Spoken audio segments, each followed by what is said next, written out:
अब ललन सिंह का इस पार्टी में क्या रोल है? अब तो वो मतलब आपने जैसे छोड़ा है तो ऐसा लगता है कि आप मुंगेर के नेता हैं, मुंगेर से आपको सांसद का चुनाव लड़ना है। राष्ट्रीय परिषद की बैठक में नीतीश कुमार जी ने कहा, आज भी उन्होंने कहा, सुबह हम जब गए थे उन्होंने मीटिंग में कहा कि आपकी बात, आपका आग्रह था, हमने उसको स्वीकार कर लिया, मान लिया और हमने अध्यक्ष पद स्वीकार कर लिया, लेकिन अब आपको जो हम कहेंगे वो मानना पड़ेगा आपको।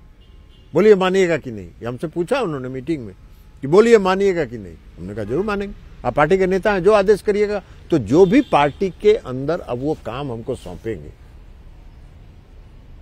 अपने क्षेत्र में हम सक्रिय रहते हुए जो काम वो सौंपेंगे वो काम करेंगे।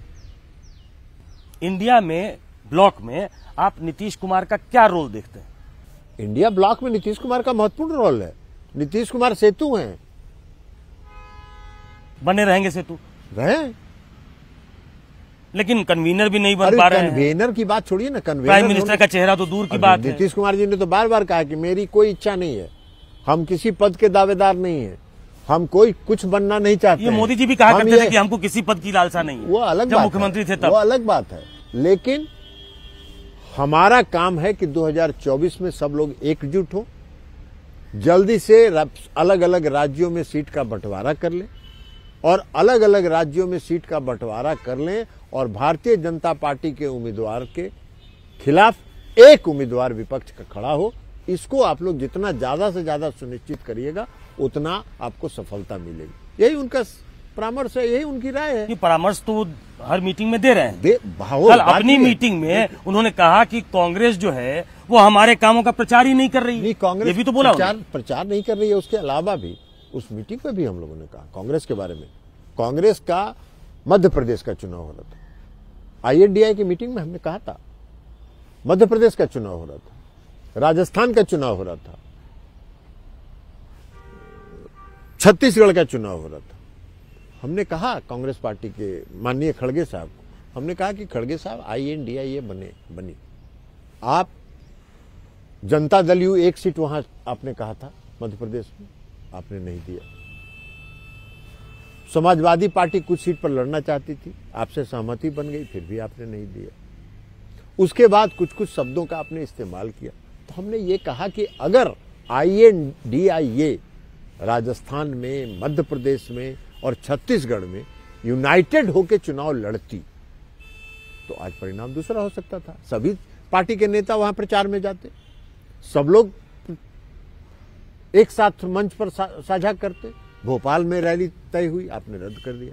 तो INDI चलाने के पहले हम सब लोगों को, हमने अपने बारे में भी कहा, हम सब लोगों को अपने आत्मा में झांक के शुद्धता के साथ एकजुट होने का संकल्प लेना। मैं तो कल की बैठक की बात कर रहा था कि उसमें नीतीश कुमार ने ये दर्द, यही बात, वही दर्द छलका कि हमारे कामों का प्रचार भी नहीं कर रही है, वही दर्द, जातिगत जनगणना किया हमने, इसकी चर्चा नहीं कर रहे हैं। वो वही बात है कि आप कर रहे हैं जातीय जनगणना की मांग कर रहे हैं। बिहार में जातीय गणना हुई, इसका प्रचार भी करना चाहिए।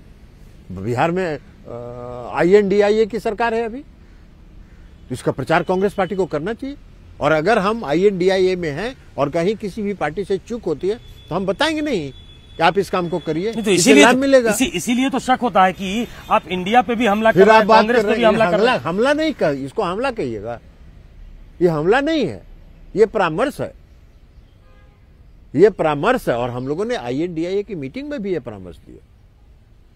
ललन जी, कोई स्विफ्ट ऑपरेशन तो नहीं? आप लोग बड़ा बीजेपी और JDU में एक मामले में कुछ सिमिलैरिटी है कि बड़ा अगर आप किसी को बिना पता लगे आप लोग कुछ कर देते हैं। आप सुकेश जी, अगर आपके दिमाग में भी इस तरह के कीड़े कहीं घूम रहे हैं तो उस कीड़ा को निकाल के उस पर कुछ इंसेक्टिसाइड्स, जो कीटनाशक दवा होता है, उसका इस्तेमाल करिए। ऐसी कोई बात नहीं है और ऐसी कोई हमारे पार्टी के अंदर ऐसी कोई धारणा भी नहीं। भारतीय जनता पार्टी के साथ जाने का कोई सवाल ही नहीं। ये ललन सिंह व्यक्तिगत इससे बोल रहे हैं या पार्टी और अब आपके नए राष्ट्रीय अध्यक्ष नीतीश कुमार की भी यही लाइन है? बिल्कुल क्लियर है। नीतीश कुमार जी के साथ हम लोग जब पार्टी के में बैठते हैं तो चर्चा होती है ना, तो चर्चाओं के आधार पर हम कह रहे हैं। उसके आधार पर हम कह रहे हैं। आखिरी तक तो आप लोग 17 में बैठे ही थे, 20 में भी बैठे, किस समय अलग हो गए? कहते हैं कि ये केंद्र के बड़े नेताओं को भी पता नहीं चल पाया, आप आरजेडी के साथ मिल गए। आपको बता रहे हैं, जब हम एनडीए से अलग हट रहे थे तो उस समय उसके कुछ दिन पहले का हमारा आप इंटरव्यू देख लीजिएगा। उससे अगर आपको संकेत नहीं मिला तो हम क्या करें? हम कहते थे कि अभी तो हम हैं एनडीए में। आज हम कह रहे हैं कि भारतीय जनता पार्टी के साथ हमारी पार्टी का कोई नेता कार्यकर्ता जाने के लिए तैयार नहीं है। जिस भारतीय जनता पार्टी ने नीतीश कुमार जी को अपमानित किया, नीतीश कुमार जी की हमारी पार्टी के साथ धोखाधड़ी की, हमारे पीठ में जिसने छुरा भोंकने का काम किया, खंजर मारने का काम किया, उसके साथ नीतीश कुमार जी का कद छोटा करने का काम किया, उसके साथ जाने का हम लोगों का कोई सवाल ही नहीं। अच्छा, अब इंडिया पे थोड़ी जल्दी बात कर लेता हूं, आपको भी चूंकि निकलना है।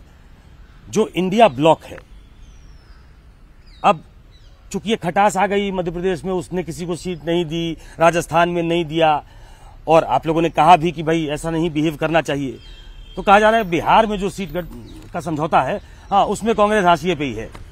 ये सही अब आप ये तो बात होगी, हम लोग तो कांग्रेस का तय नहीं करते हैं, इसलिए कि हमारा जो गठबंधन हुआ था वो राष्ट्रीय जनता दल के साथ हुआ था, और बाकी पार्टियां जितनी कांग्रेस की हैं या वामपंथी पार्टियां हैं, वो सभी पार्टियां राष्ट्रीय जनता दल के साथ पहले से थी। तो इसलिए राष्ट्रीय जनता दल उन लोगों से बात कर रही है, और मंत्रिमंडल में भी जो जगह मिली है उन लोगों को, अगुवा है नीतीश कुमार, और आप कहते हैं कि वो तेजस्वी बात करेंगे, लालू यादव बात करेंगे। वो उनके साथ थे, वो उनके थे। उस समय जीतन राम मांझी हम लोग के साथ थे, तो जीतन राम मांझी हम लोग के कोटा से बने थे। बाकी पार्टियां जो थी उसका हिस्सा राष्ट्रीय जनता दल के जिम्मे दे दिया गया था। राष्ट्रीय जनता दल अपने सहयोगी दलों के साथ, चूंकि ये उनके पहले से सहयोगी रहे, तो उन सहयोगी दलों के साथ मिलके वो अपना सीट का तय करेंगे, तब हम लोगों से बातचीत होगी। बिहार, यूपी, बंगाल और महाराष्ट्र, कहा जा रहा है कि इसमें गठबंधन अच्छा हो सकता है, इसमें बीजेपी को रोका जा सकता है। अब उसमें सबसे बड़ा यूपी स्टेट है। क्या आपकी पार्टी, आपके नेता, आप कल तक अध्यक्ष थे, आप अध्यक्ष के नाते ये सोचते हैं कि बसपा को भी लाना चाहिए इस गठबंधन में? देखिए, यह तो उत्तर प्रदेश की जो पार्टियां हैं उनके बारे में है। ये इसके लिए मुख्य तौर पर आज INDIA में समाजवादी पार्टी, तो ये एक और कांग्रेस पार्टी है, और INDIA और समाजवादी पार्टी को बैठ के ये तय करना चाहिए कि बसपा को लाना है कि नहीं लाना है। हम लोग उस पर कोई प्रतिक्रिया नहीं देना चाहते, इसलिए कि उसमें INDIA में जो अलग अलग राज्य हैं वहां हम कोई विवाद पैदा करने के लिए हम अपनी राय नहीं देते। बसपा के आने से इंडिया मजबूत होगा, ये कहेंगे? ये उनको तय करना है। बसपा के बारे में कई तरह की धारणाएं, ये आपका एक परसेप्शन हो सकता है, बाहर कुछ और भी परसेप्शन है, तो इसलिए हम उसमें जाना ही नहीं चाहते। ये वहां समाजवादी पार्टी को और कांग्रेस पार्टी को, जो भारतीय जनता पार्टी के खिलाफ वहां लड़ रही है, उस पार्टी को बैठकर तय करना चाहिए। क्या नीतीश कुमार से, एक आखिरी सवाल पूछ रहा हूं, नीतीश कुमार से जब आपने इस्तीफा दिया, उन्होंने वो पद संभाल लिया है, तो जो एक टीम की तरह काम होता था, लोग कह रहे हैं कि क्या उसमें खटास आएगी? क्या कोई नहीं, एकजुट टीम होकर, एकताबद्ध होकर हम लोग काम करेंगे, उसमें कोई खटास नहीं। और इसलिए काहे की खटास आएगी? जब हम आपको बोले कि मेरी इच्छा थी, नीतीश कुमार जी की इच्छा नहीं थी, नीतीश कुमार जी अंतिम समय तक नहीं चाहते थे, ये मेरी इच्छा थी, और मेरी इच्छा पर उन्होंने सहमति दी, तो इसमें खटास कहां से आएगा? चलिए, आपकी बातों को फेस वैल्यू पे लेते हैं, और चुनाव का वक्त है। इसी वक्त बहुत सारी खबरें ऐसी आती हैं जिस पे हमारी नजर बनी रहती है। तो जेडीयू के अंदर, इंडिया के अंदर और कुछ ऐसा क्या होता है जिस पे कभी चर्चा करने की जरूरत होगी, तो फिर बात करेंगे। ये थे हमारे साथ जेडीयू के पूर्व अध्यक्ष ललन सिंह। बहुत बहुत शुक्रिया। होगी किसी और शख्सियत के साथ मुलाकात। नमस्कार। बहुत धन्यवाद।